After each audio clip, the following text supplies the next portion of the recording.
Well, hey there, hobby homesteaders. Welcome back to Peaks Peak. Today, we've got an exciting video because we're not at Peaks Peak. We are at Piney Grove in Florida. Hot and sweaty Florida. It absolutely is. And I'm here with Brad. If you haven't met Brad, Brad is from Piney Grove Homestead. We've been good buddies for a while now, been helping each other out on our channels, talking about content, talking about tractors. So today, I wanted Brad to talk about his compact tractor because this is the guy. When I referred to him in videos of people calling my tractor a lawnmower, this is the guy. He loves to give me a hard time about my little tractor. So I'm gonna let him convince us why we need a bigger one. All right, first of all, welcome to Florida, or welcome back to Florida. We met for the first time last summer when you were here on vacation, and now you're here again, been doing some fishing and enjoying the hot, humid sweatiness of Florida. So how's your vacation going so far? Oh, it's been fantastic. We've caught a lot of fish. The boys are having a good time. We've had some great seafood dinners, and so, yeah, we've had a blast. That's awesome. So this video is about tractors and why I bought a compact tractor versus a subcompact tractor. And Lucas is 100% correct. I give him static all the time about his teeny weeny BX tractor. And it's only because I love this guy. It's not because I don't think the BX tractor is a capable tractor. I think that everyone has their needs out there. Everyone has a property size. And everyone has to right size their tractor to what they need, not to what I need or to what some guy on the internet needs. Yeah, I think that's exactly it. So I give him a hard time, but honestly, you know, he gets a lot of work out of that BX tractor. And if you're not familiar with how tractors are sized, Kubota does BX and then a B series, which is the next size bigger, and then the L series, and then the L series actually has two sizes. They have the size that I have here and then another size in there, and I'll get into that a little bit later. And then somewhere between the B and the L, there's an LX series, which is kind of new and kind of weird to me the way Kubota does it. And then you go into the M series and up from there. And I don't have a lot of experience with them, so I can't really talk about them. And then John Deere does something similar. They start out with the 1 series, which is like the BX, like what you have. And then they have the 2 series. Our good friend Brock over at Rock Hill Farms has the 2 series tractor. And then John Deere has the 3 series, which is very similar to the Kubota L series. And then they have a 4 series, 5 series, 6 series. And actually in one of our videos, we had a 5 series tractor out here, a 75 horsepower tractor. And that thing was just way too big. Way too big for 20 acres. That's a 100 acre and plus tractor. So one thing Lucas wanted me to get across in this video was, why did I pick the L series tractor? So I grew up on a farm and we had 5 series Ford tractors. They were 75 horsepower tractors. We would pull 12-foot disc and I think 4 bottom plow was the most plow it would pull. And I don't know how many row planter, but let's say, you know, 10 or 12 foot wide. So that's what I grew up with. Very Spartan, very basic tractors, gear drive, 2-wheel drive, and they were just made for pulling.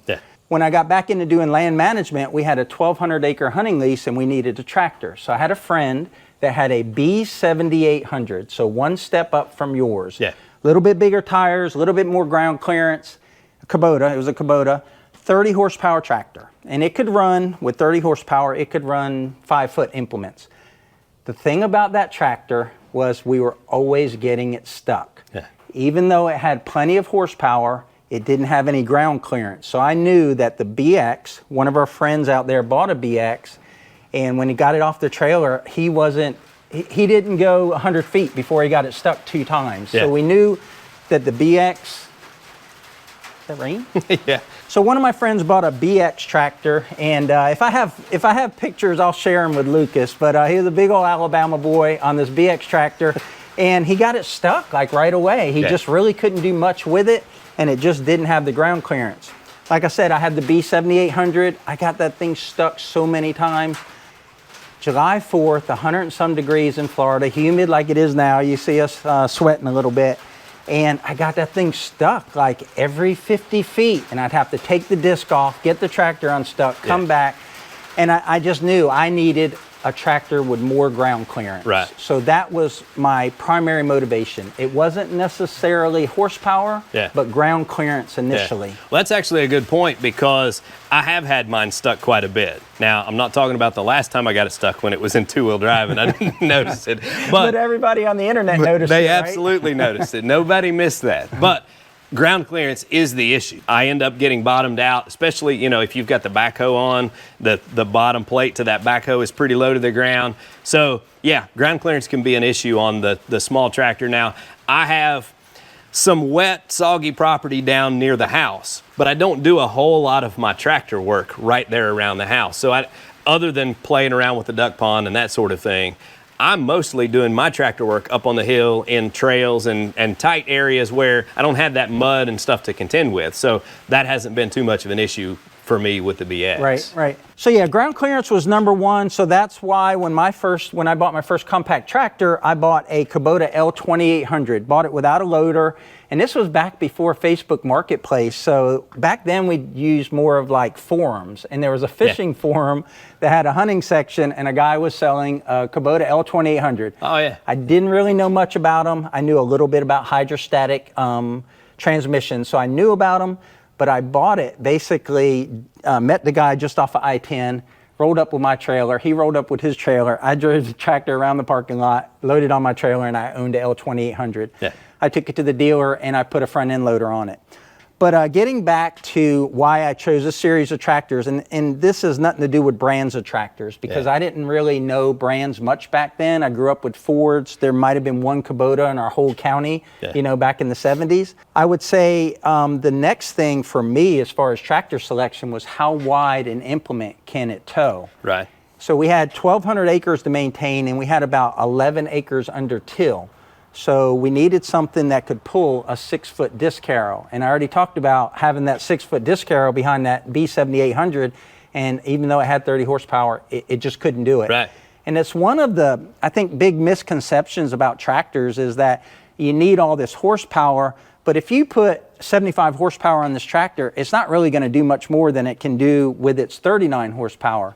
It's a lot more about the gearing and the tires and the ground clearance. And I think a prime example of that was recently I did a plow video. Our good friend Tony over at Tony's Tractor Adventure also did a plow video with a 25 horsepower TYM. Yeah. And then Brock did a plow video with a 2 Series John Deere with 38 horsepower, which is very similar to this. They're similar horsepower, but it's a smaller frame.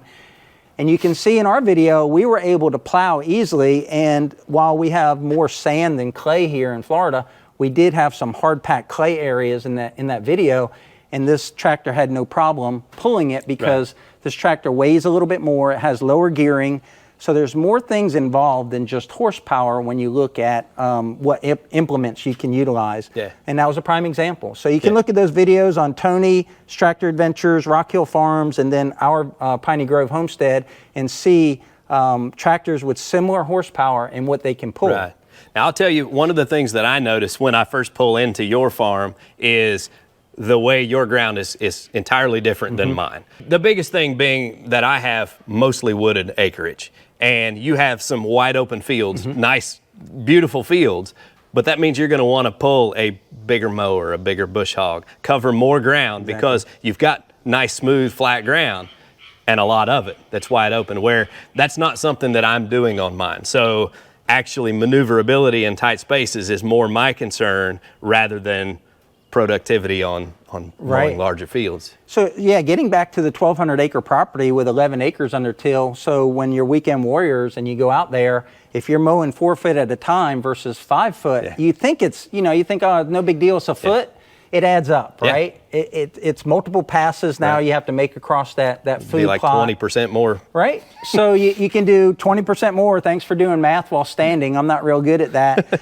But so you can do more, be more productive. And I recently bought, and it's on back of this tractor now, you might be able to see it, but I bought this used John Deere or Frontier finish mower, and it's 6 foot wide. Yeah. So I've now gone from a 5 foot brush hog behind here to a 6 foot finish mower.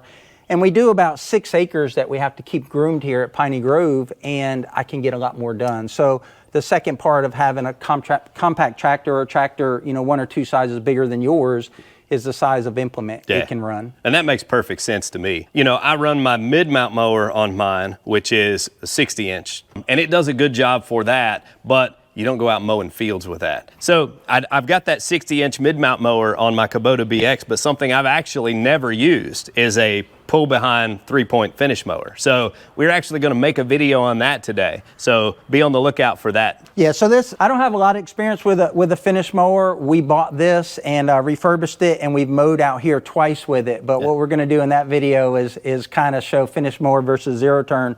But this is a prime example of how a bigger tractor can pull a bigger implement. And I mowed with the grass about waist high a couple weeks ago, and it put a lot of strain on the tractor as far as the tractor could do it. It didn't pull the RPMs down or anything, but it definitely burned more fuel, and you could tell that it was all that this tractor could take. So I don't know what your BX could pull from a finish mower perspective in tall grass. Well, I really don't know for sure either. If you were doing finish cutting in waist high grass, with my mid-mount mower, even if it was really dry, there's no way it would cut it that tall. I've done some tests where it was about knee-high, and you could mow it, but it didn't leave you with a nice, smooth finish. So that's pretty impressive, a 6-foot finish mower, and you're able to cut it.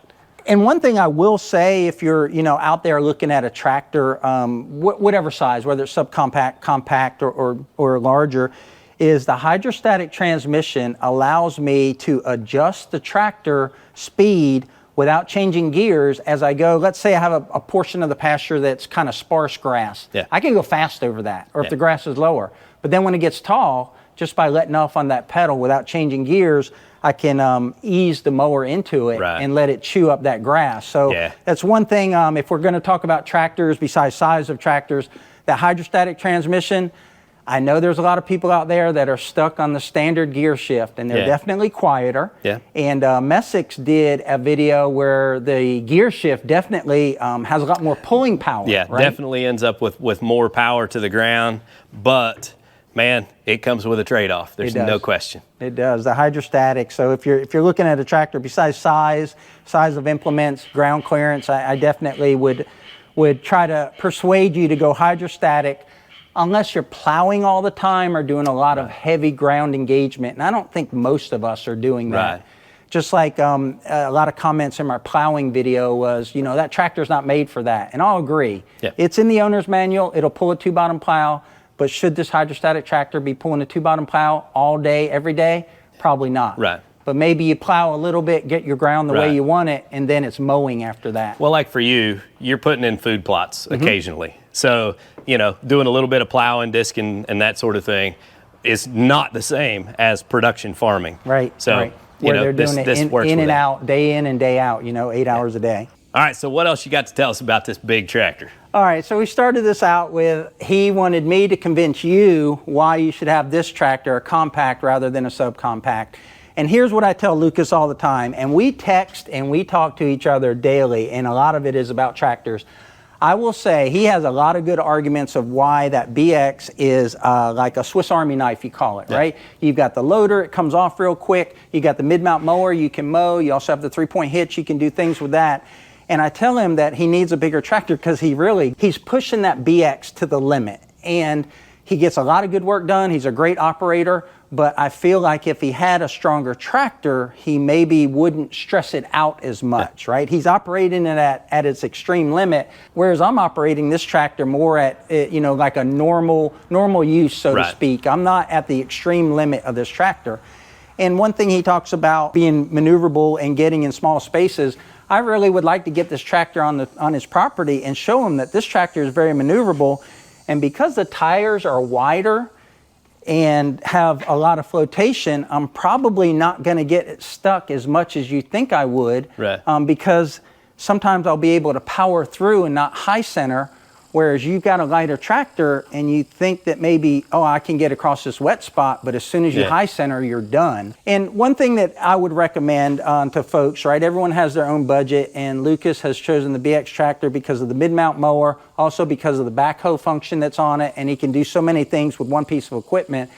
But I would say, if I was recommending to you, someone with your property, I would look at the L2501. It's a non-emissions tractor. It's the same frame as this tractor. It's just got less horsepower. It's got a smaller engine in it. Otherwise, it's the same tractor.